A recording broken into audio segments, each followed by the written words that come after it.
我又真係冇估到喎，新西蘭最新嘅首富原來唔係地產大亨，而係兩個由廣東汕頭行出嚟嘅玩具大王喎。嗱，Nick 同 Matt Mowbray 兩兄弟咧就用咗22年嘅時間，將2萬紐幣嘅創業金變成咗200億紐幣嘅商業帝國啊！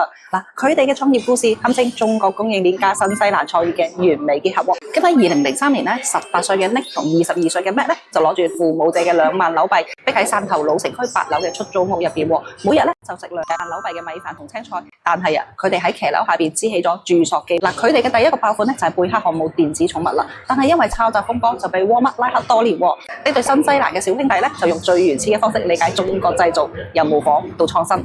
咁轉機就出現喺2010年啦，佢哋研發嘅機器魚年銷1億紐幣，但係真正令到 Zuru 封神嘅係2016年嘅水球神器 Punch-O Balloons。嗱，呢個可以喺60秒灌100個水球嘅玩具，令到全世界嘅細路哥都瘋狂啊！單年賣出30億個，而佢嘅秘訣咧就藏喺汕頭工廠嘅自動化生產線入邊啦。佢哋用中國供應鏈嘅低成本優勢，將美國玩具巨頭啊打到措手不及啊！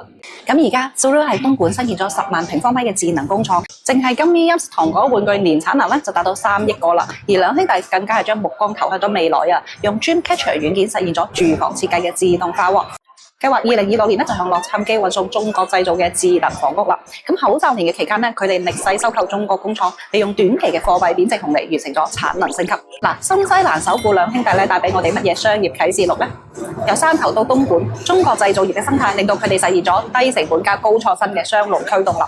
用新西蘭嘅戶外基因嫁接中國供應鏈，創造全球爆款。而特朗普關稅危機入邊咧，佢哋選擇3倍壓住中國，反而加速咗自動化嘅佈局喎。嗱，呢對兄弟嘅故事咧係中國改革開放與全球化碰撞嘅縮影啊！由汕頭老巷到世界舞台，佢哋證明咗只要捉住供應鏈變革嘅脈搏，小人物都可以撬動大時代啊！